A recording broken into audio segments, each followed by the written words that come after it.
This is a production of KMmedia.pro.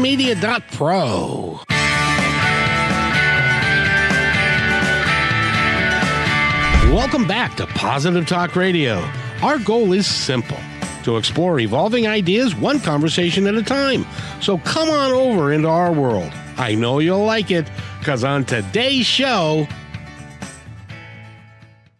I had the opportunity and the good fortune to bring you some really incredible people on Positive Talk Radio. And today is no exception at all. We have a world traveler, somebody that has been through the trials and tribulations of life, has come out the other side, and is doing some really extraordinary work. And we're going to be talking with Rodolfo De Angeli in just a couple of moments. But first, I got to talk to Eric. How are you, Eric? Hey, my friend, I'm doing fine. How are you, sir? I'm doing awesomely well. It's a Monday, and I hope everybody's having a really good day. And it's fun. But I wanted to thank you because I mentioned when we were together on Wednesday, I was going to bring this up. And so I've got to do it real quick. And that is that 20 years ago, I interviewed a guy. Something like that. Something like that. And it was either a woman or a man. I can't remember which. That it was right near the end of the run of the show. And they brought a game board in, apparently, and you saved it, and then the show ended, and you had no way to get a hold of me, so it went into a closet for 20 years. That's right. I can't believe you guys held it that long. Well, you know, it's a very nice board game. It's all handcrafted wood, and I thought, oh, this is really cool. Kevin's gonna like this. And I just thought, well, I'm going to bump into you again eventually. And then sure enough, I didn't know it would take this long, but I'm glad it is now with its rightful owner. Well, and it's called Dread Pirate. Yes. And I did some research on it, and it is out of print now. And the actual board game that I have was one of the originals, and it was very expensive. And so they stopped doing that because it cost too much, and then they went to a cheaper one. But then subsequently over the last 20 years, as will happen with a lot of games and stuff.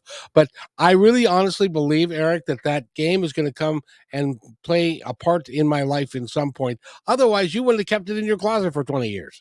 Well, if you're playing it, then it's definitely going to play a part in your life. Exactly. Or I'm going to maybe give it away to somebody, or we'll do something remarkable with it, because it really is, and it's top notch. It really is a cool. Well, I was thinking next time you're together with your sons, you might break it out. I might have to do that. I might have to do that along with a little adult beverage, perhaps. But hey, there you go. Yeah, they're full grown now. Absolutely, but we'll have to see. By the way, our guest today, he is originally from Europe. He spent 7 years in Australia. He lives there today.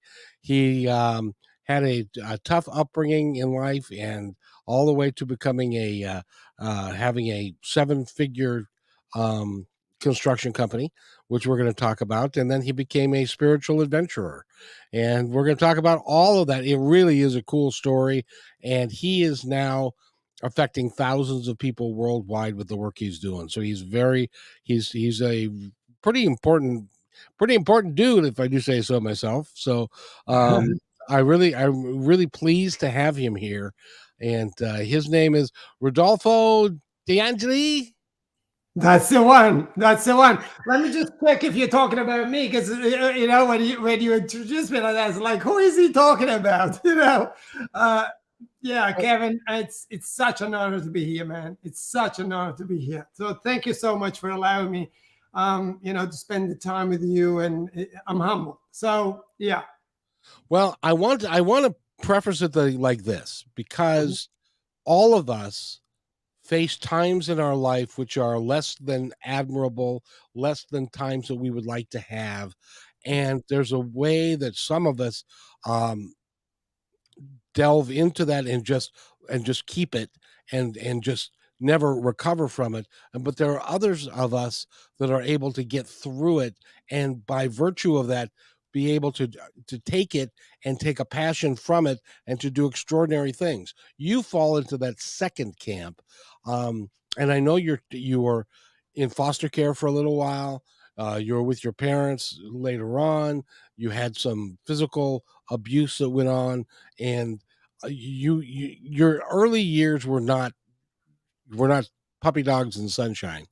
But there came a point in your life when you were willing and able to turn it around and say, this isn't going to define me.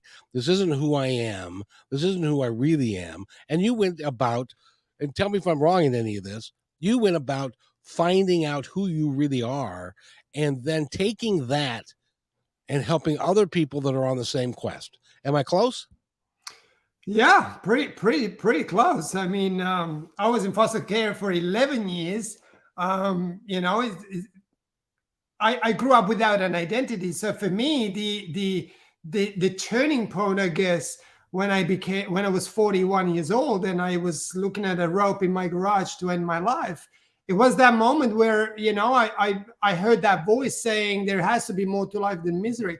I believe I'm not any special, right? I'm not this special guy that was able to turn everything around, and many can't.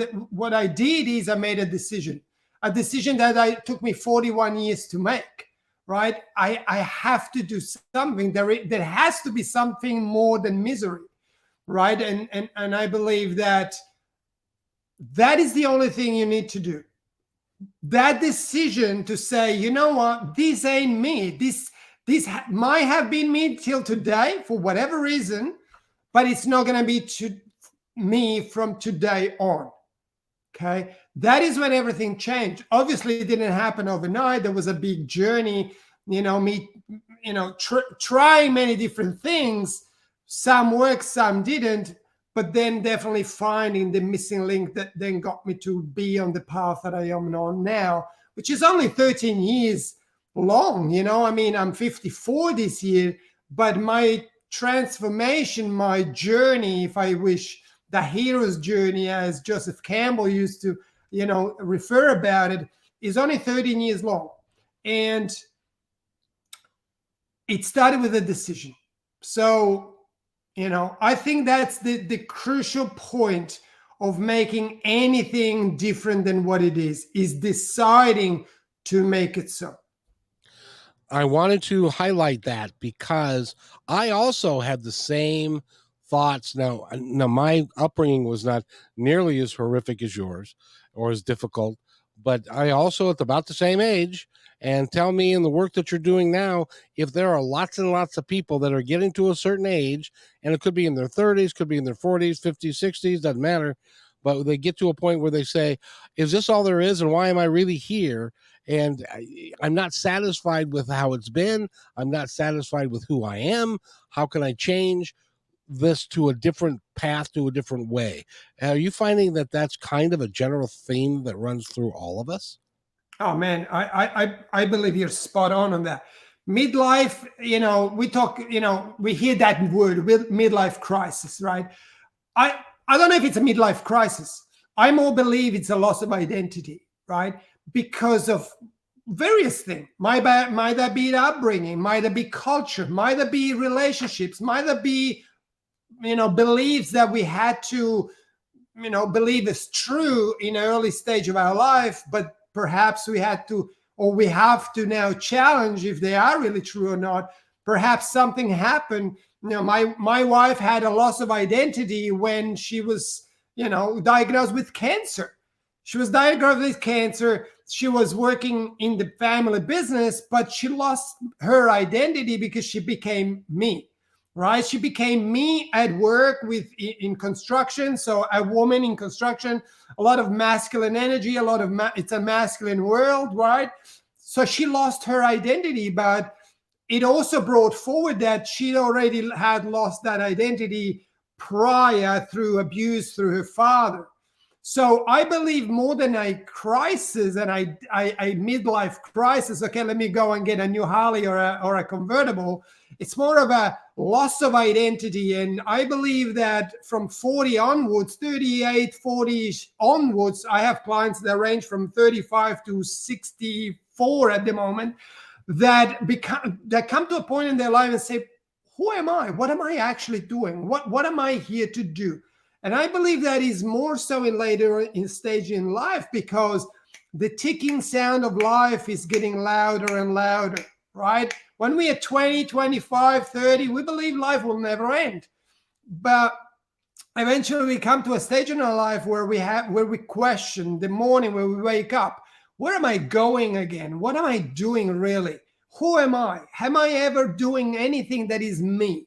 Am I authentic to who I am? Or am I just another copy that society or upbringing, blueprints, family, culture, whatever it all is, imposed on me, right? So that reconnection to the self, and I know it might sound like a little bit of woo-woo kind of thing, but it's true. It's the momentum that we reconnect with home and get out of the office.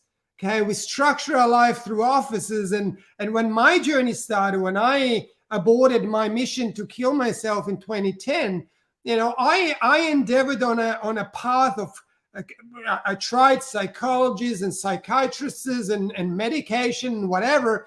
Nothing actually did. And that's my thing. Nothing worked for me.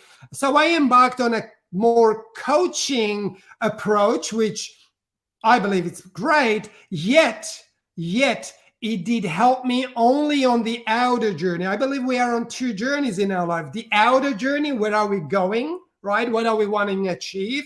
But a more important journey of an inner journey. Who am I? Or who do I need to become to be able to achieve the goal, the dream, whatever that might be, so that it doesn't serve me to fill a void, because that's what most people do. They want to achieve the next thing so they can feel that feeling that they're craving so much for a split second, 10 minutes, an hour, a week, maybe, depending on the magnitude of the goal. But eventually that feeling goes. So the goal becomes a way to fill the void that people have within. I was one of them, right? I grew my business to 7 figures, 40 people employed. I'm like, whoa, I'm driving $300,000 cars. I'm like, dude, I went from depressed to freaking, look at me. I got this, right? Where about a year and a half later, I was more depressed and anxious than I was ever been in my life. Why? Because I embarked on a journey. I embarked on an outer journey that I believe that's going to fix my problem. The thing is, the outer journey is important, but even more so, we got to reconnect to who we are. Who am I? And so for me, I remember calling my coach and say, hey, I'm going backwards really, really quick. You got to help me here, because all of the money, I have the fame, I have everything. I got the house, got the car. Yet, hey, I'm going backwards really, really quick. I started to self-sabotage my business, self-sabotage relationships. I was drowning and still not knowing who am I. Now I realize, oh, I'm not the business. Oh, I'm not the money. I am not the car. So who am I now, right? And so that is when, through, divine timing, I guess, I found a ancient practice in South America, in the Andes of South America, in the end jungle of South America, where I found a incredible shaman or two, incredible shaman that, I was allowed to go there and heal. And it was a tough journey, brother. It was all ego, the dissembling of my ego that was, so inflated, but also so fearful. I was that scared little boy that still was looking for his mom that left him behind. I was still the little boy that, the cousin took advantage of while looking at my parents in his house and him telling me, see, you are just literally 600 meters away from them and they can do nothing for you. I was still that little boy that believed I will never become a man because, hey, I wasn't even able to defend myself against all of this. How will I ever be a man, and how will I ever be able to take care of a woman? Where eventually I had to realize I didn't stand a chance. I had to forgive myself for that. Right? It's the moment the reconnection to the self is the moment we really accept who we are and whatever happened. It's like me, I always say to my clients, if I give you 2 flowers, I give you a red one and a white one, which one would you choose, or which one would you like to receive? And they usually say the color they might prefer, red or white. And I say, cool, if you gave you the other one, what would happen there? They say, well, it'd be still nice, but, you know, kind of disappointing. Awesome. What about if you can see the flower, not the color? What if you can see the flower? What if you can see the essence? And that's what I talk about ourselves. The moment we can see the essence, not the exterior, not the story, not the past, not the people, but the essence. And that goes for anyone around us. Imagine we can see the essence of the person rather than what we receive and perceive and create suffering, right? So the moment I reconnected with that part of me, all of a sudden my business thrived to a completely different level, but it wasn't there to replenish my void. It was just a reflection of me now. My staff changed.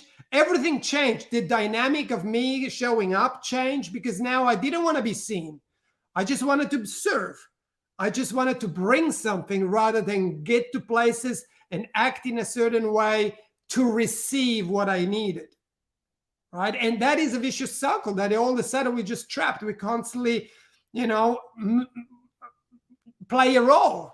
Who do I need to be to my wife, to my husband, to my friends, to my kids? Who do I need to be so they will see me the way I need to be seen so I can replenish the void? Right? That is a hard job.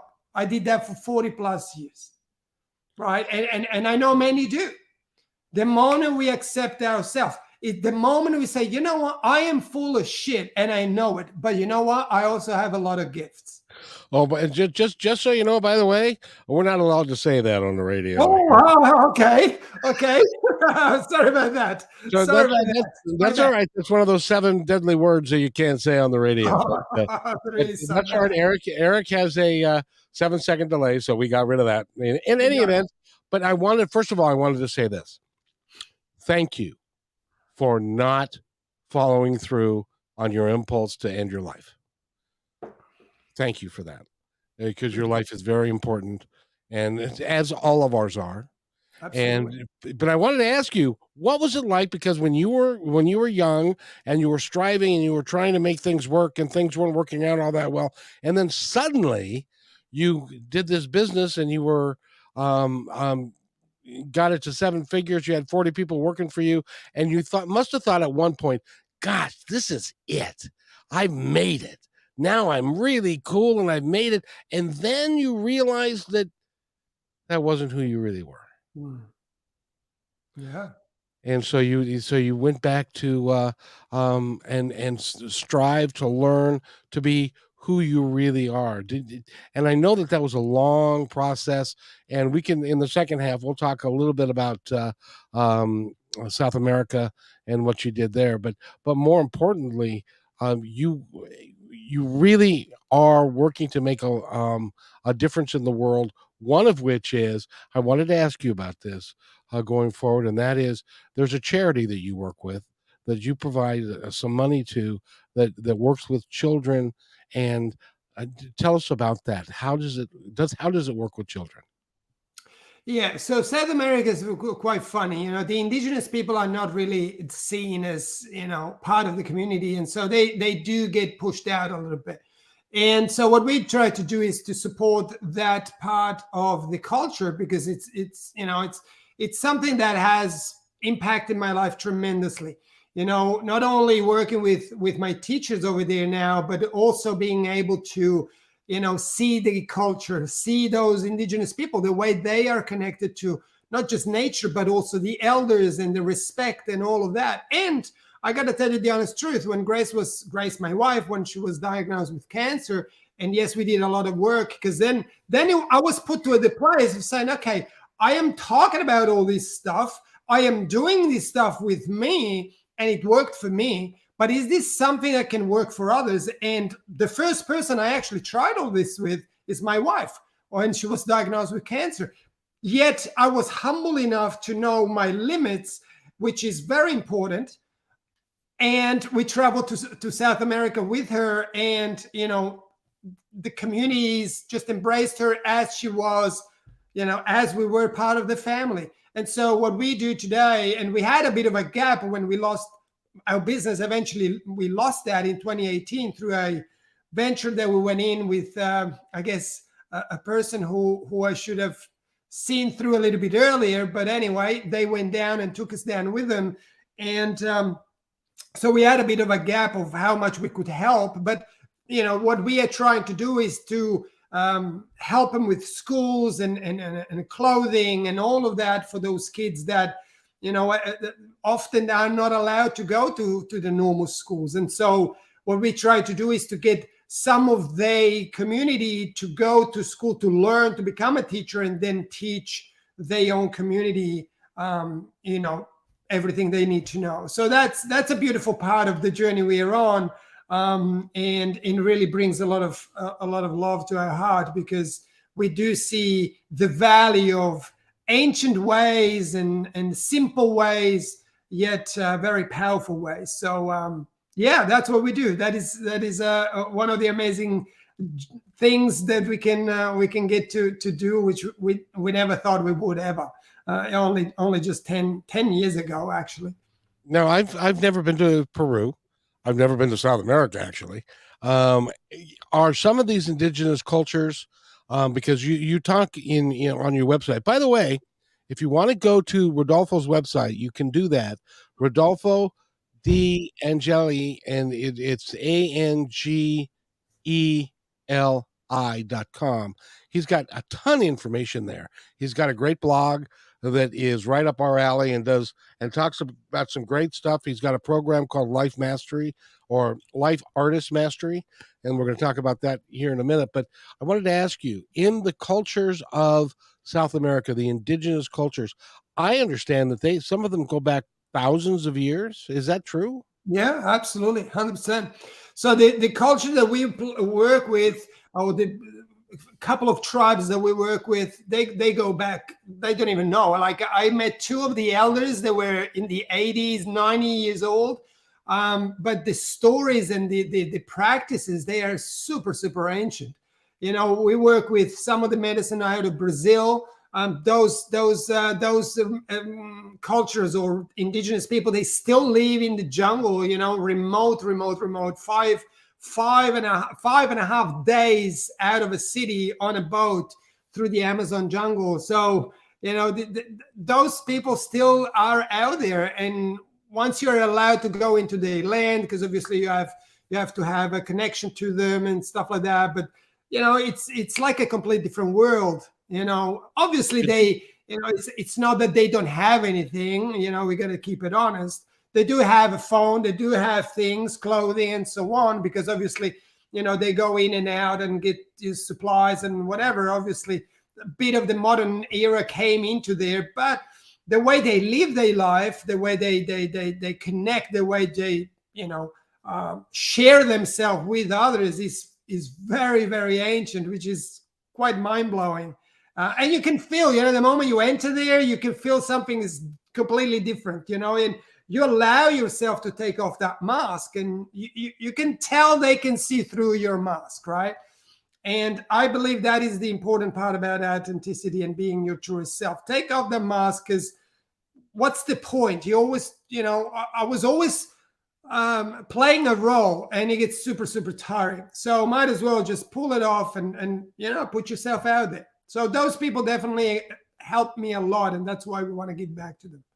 Well, I got to ask you, because I would be thinking, excuse me, if I were to go there or think about going there, getting in a boat on the Amazon River and going for 5 days and going to not only the outback, but the way outback and stuff, I would be thinking, okay, there's a boa constrictor around here someplace. There's an alligator around here someplace. There's a spider that can eat my cat has got to be around here.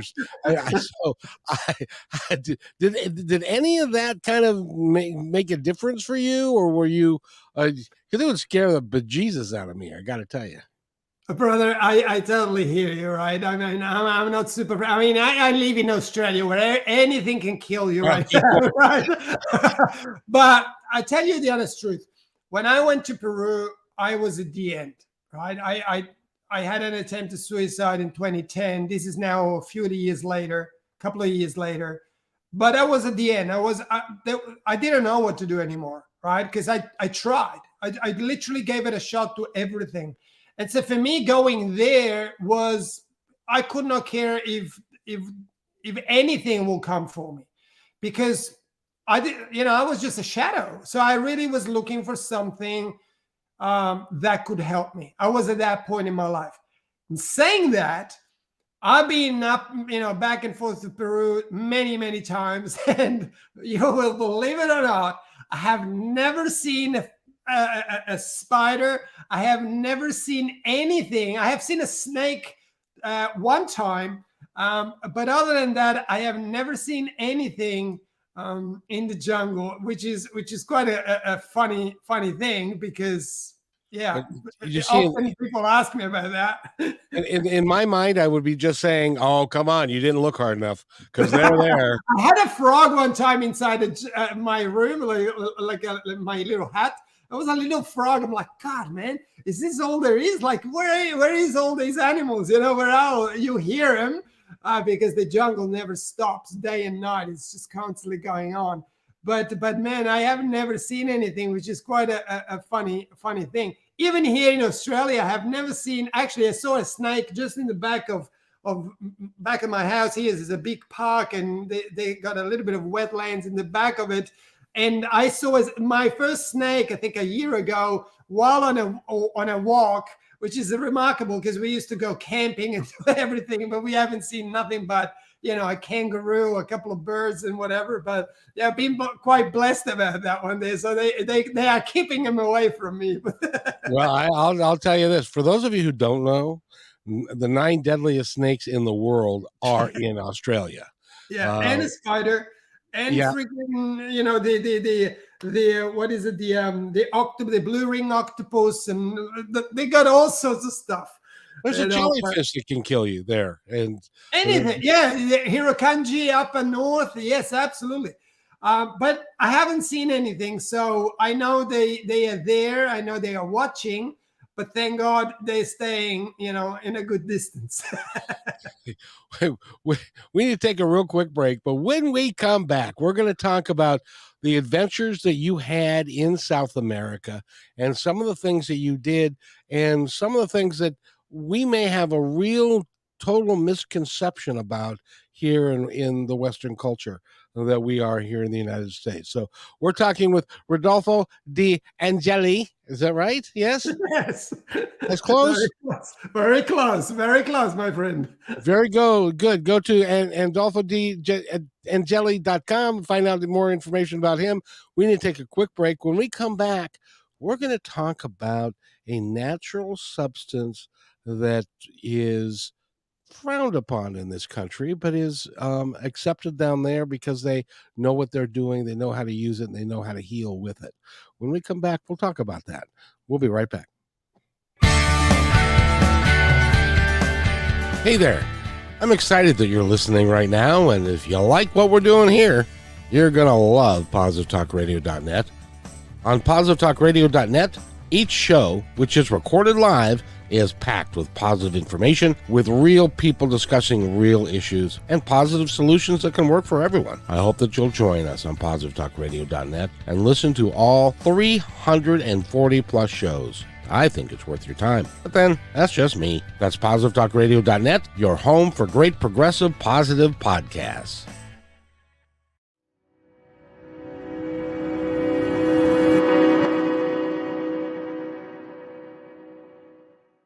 When you want to say more than words communicate, you can with flowers. Your custom boutique floral studio in Bothell, Washington is anaturaldesign.com, connecting you to nature through the language of flowers. Where your people are is where our flowers are beautiful. Your success is our goal. anaturaldesign.com at your fingertips today.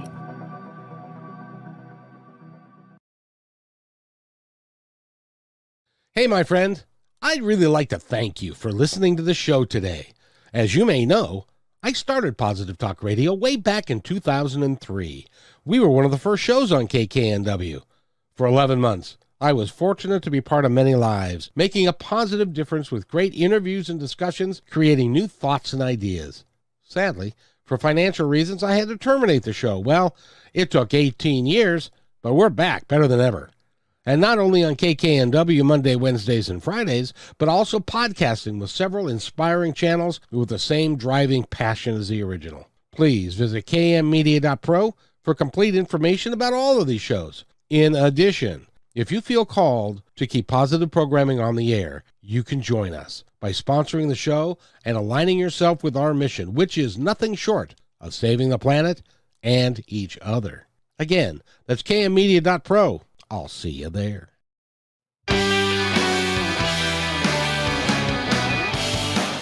And welcome back to Positive Talk Radio. You're listening to KKNW, 1150 AM. We have a great guest with us today, and he's a world traveler. He started out in Europe, ended up in Australia, and then he visited South America, and he is what I would call a spiritual seeker, and he's also a coach. And he's also working with quite literally thousands of people around the world to talk about better ways of living so that they can conquer fears, heal trauma, and find their bliss. And that's why we spend our whole lives, it seems, looking to do that. Rodolfo, welcome back. How are we?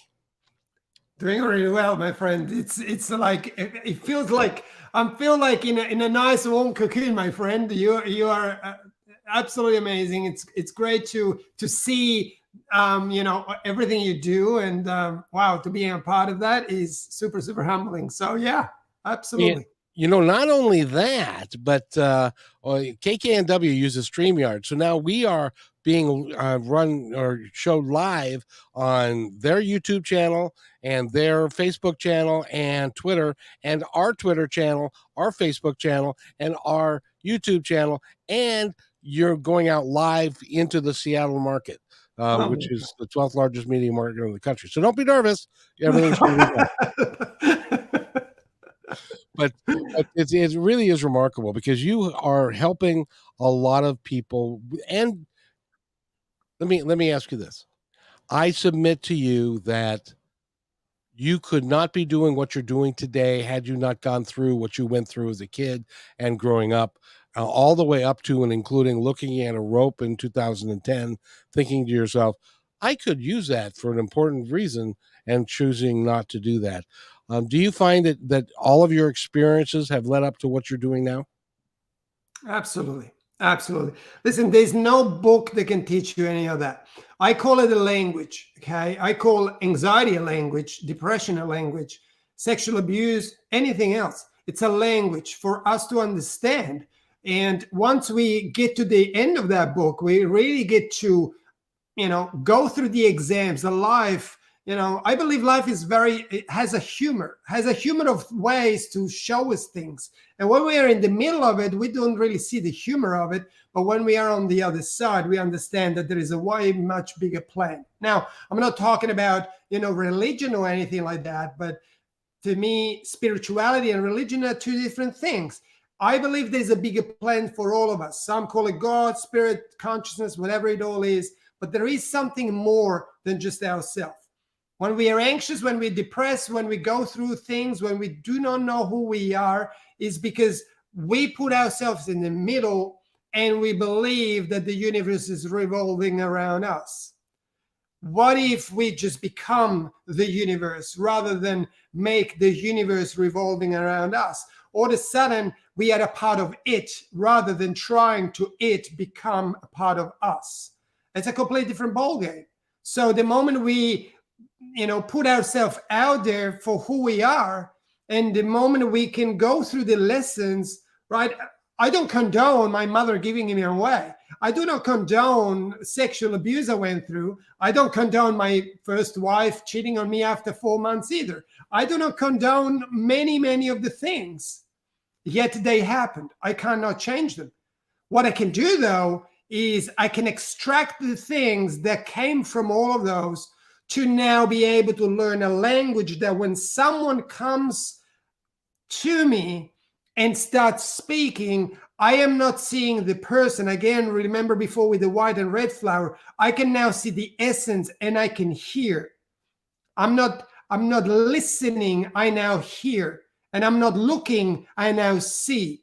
And that's the only way I can do that is by life giving me the lessons that he believes are for me to now carry on, right? So I don't believe, there's no other ways but life teaching us the lessons we need to learn in our journey on this planet. I honestly believe now, I've been around a little while now, and I honestly believe that if you look at all the experiences that you're getting, even the experiences that you're happening today, if you're looking at them like, what can I take from this? What can I learn from this? Why is this there to help me? What is going on? And rather than saying, oh, woe is me, I hate life and I hate them, and if you treat it like this is what's happening and it's going to continue to happen or not, I can make a change. Yeah. I usually ask the question, why is this perfect for me now? Why is this perfect for me now? That's a perfect question to ask. Right? Why is this perfect for me now? I remember when Grace was diagnosed with cancer and, life was going really, really well. And all of a sudden we entered this law case and we lost our business 2 days before and everything was gone. We had to call everybody, don't come to work, we are done. And then 2 days later, we go to a routine check and the lady, the doctor says to Grace, hey, your results came back. You have breast cancer. And we are walking out of there. And I remember it was a Thursday night, 6:30 in the afternoon. And I'm like, I don't know what's happening right now. And I know Grace is scared. And I know I'm scared too. But I remember saying to her, you know what, Grace, I don't know why all of this is happening. But I know we will get through it. So you just better hold on because it's going to get rocky and shaky, but we will get to the other side. And then I asked that question, why is this perfect for me right now? Why is this perfect? And I remember, Grace, a couple of days later, we were sitting, we were stunned, right? Our life completely radically changed. And Grace said, I remember Grace saying, why is this happening to me? And then I remember replying, Grace, who would you want to give this to? Right? Who do you want to give this to? Because you know how painful it is and how crazy it is right now. Who would you want to give this to? This has been given to you and it's yours to make the most out of it. Right? It's that moment where we embrace, like you said before, the moment we embrace rather than repel. Right? It's like, I am anxious. I don't want to be anxious. I went through trauma or I'm going through trauma. Let me push everything away, right? Let me go to a meditation session. Let me go to do a whatever session to get this off of me. Listen, the moment we push something away, we create an energetic void. It's just as simple as that. And with that void, there is a part of you missing. Rather than pushing away, you got to embrace it because that's you. In this pseudo-spiritual world, people talk about light all the time. I'm light. I want to be light. I'm light. I'm light. I'm light. And the darkness that is around me, it's not mine. It's my ancestors, my parents, my upbringing, whatever, right?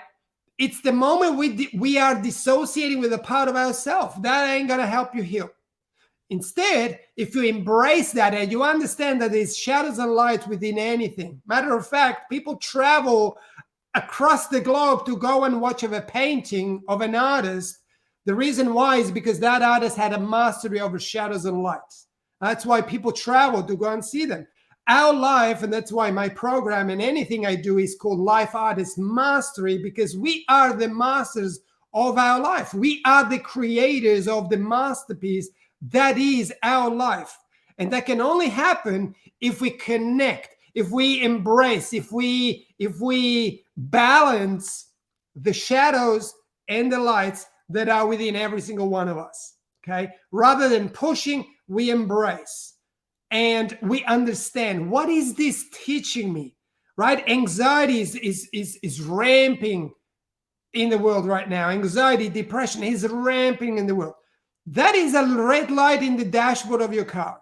Literally is. And it tells you, hey, your petrol is coming low. The next station, you might want to stop and put in petrol. The car ain't telling you, I'm broken, I am finished, and just pull over and walk the rest.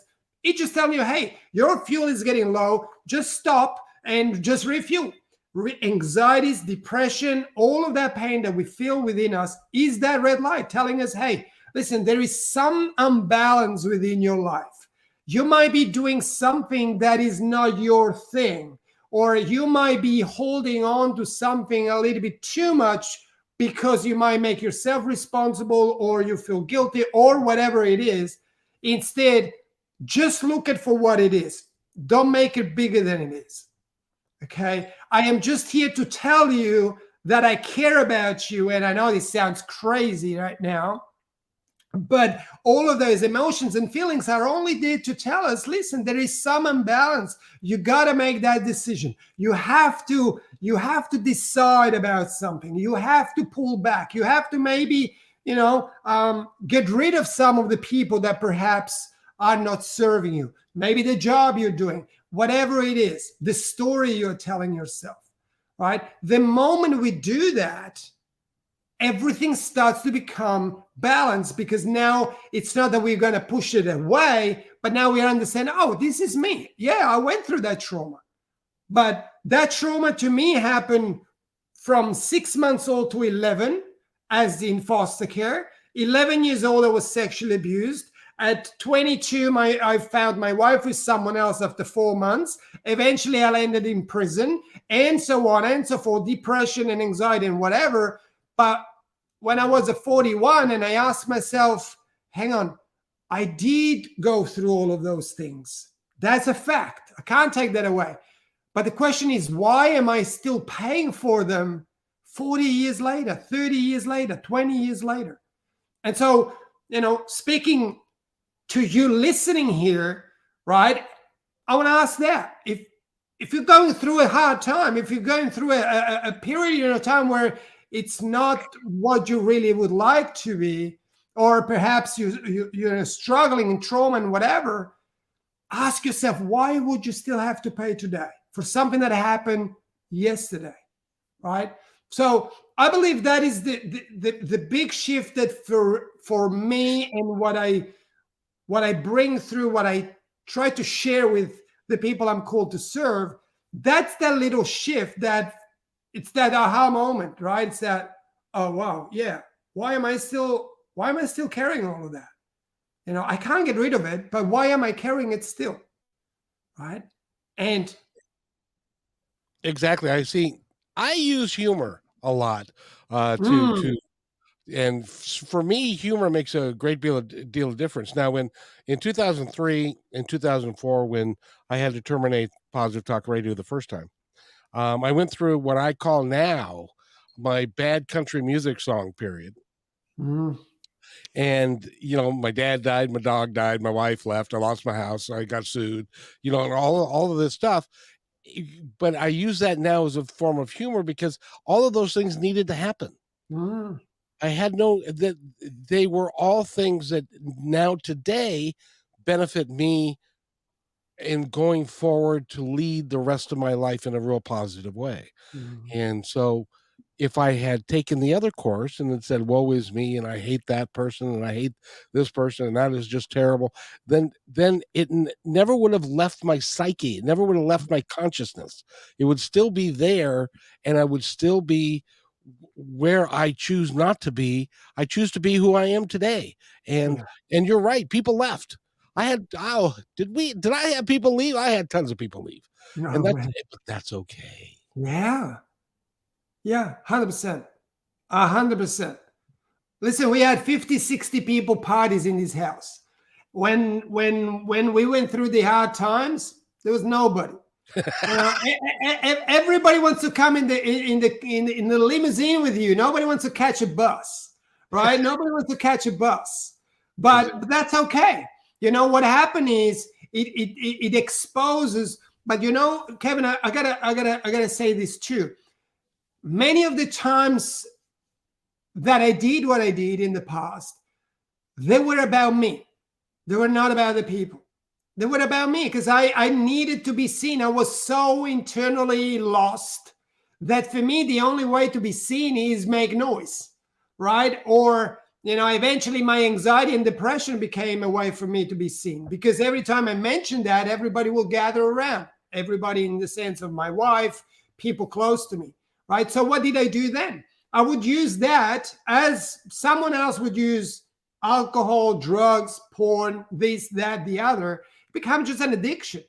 I'm now someone, I know that you're listening and you might say, what? The anxiety? I'm not addicted to anxiety, depression. Hang on. There's a question I also ask all the time. What is it giving you? If you can't let it go, what is it giving you? What are you getting out of it? Exactly. And if you're honest, you will see that you're getting something out of it. And you might say, yeah, but this is crazy. Well, I know, because I done it. I was a pro and I did that for 30 years of my life, right? I played away for no. I knew that if I played this card, this is what I will get back.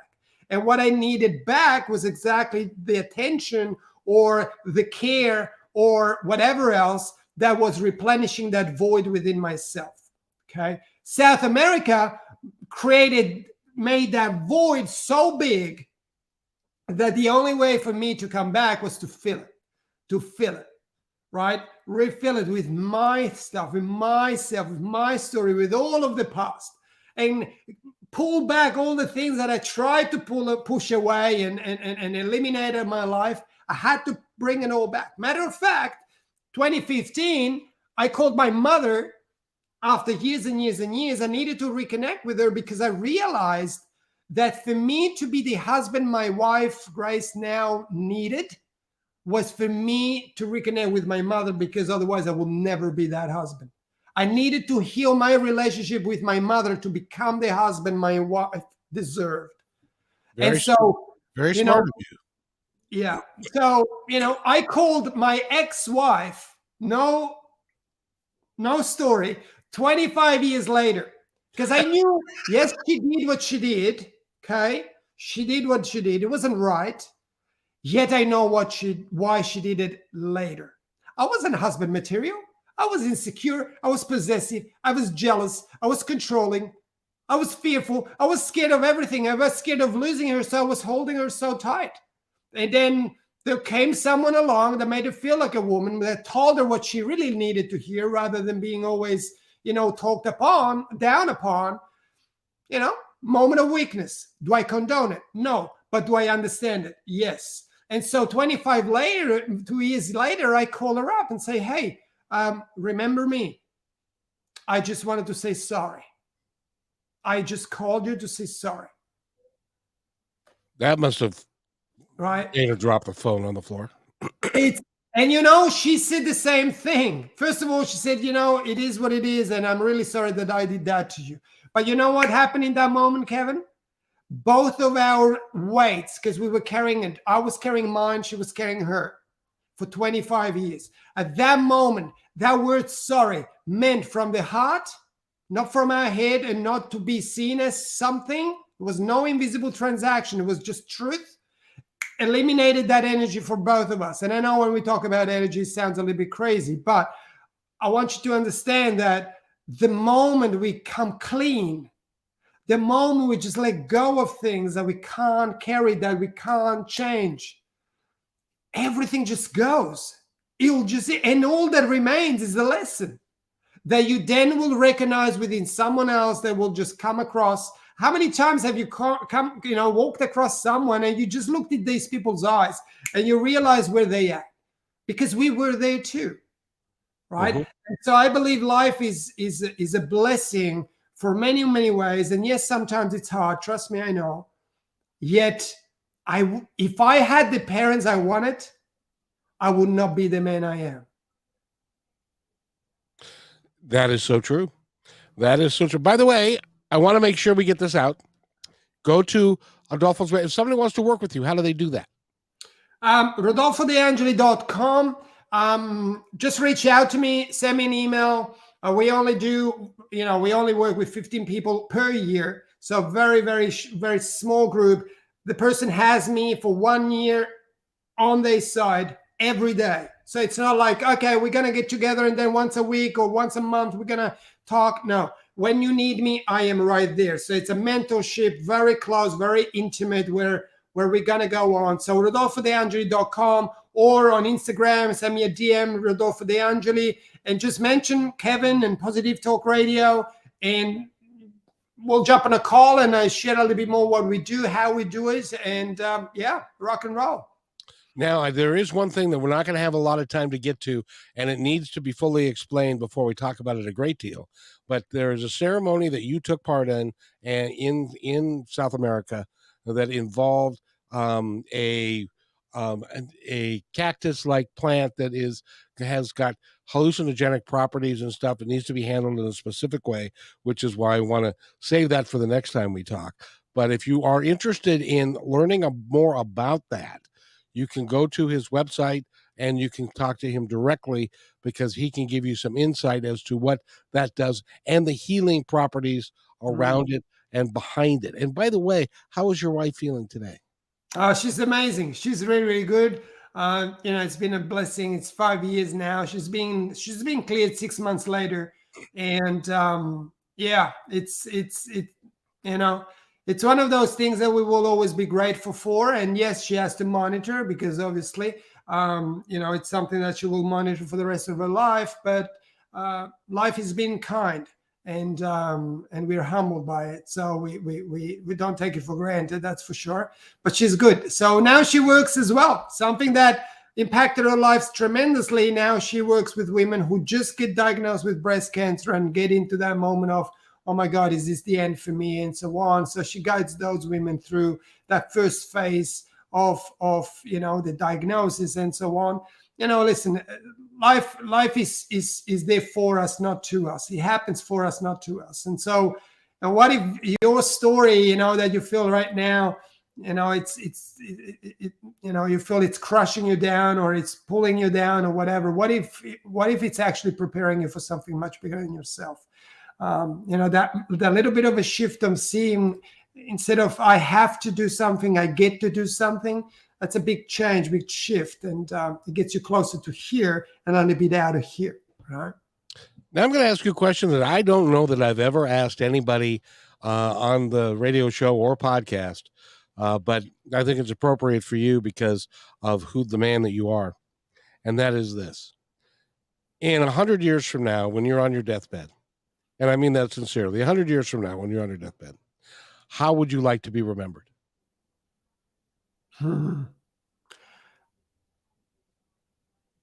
He was authentic. That's it. He didn't try. He just was. He was authentic. And I call it the funeral test. How many people will come to your funeral for who you were? Not because they have to come to, not because they want to show up so that someone else sees them, that they are there. But who will come to your funeral that will come because of you, of whatever that is? And what if that person 6 months, 6 years, 20 years later, one day you just pop back into their mind and they say, you know what? Oh yeah, I remember that guy. How many people will do that? Will come to your funeral. And so who do you need to become to have those people gathering? For me, today, it's about authenticity, because I was fake for 41 years of my life, maybe a little bit more. And so, yeah, this is me.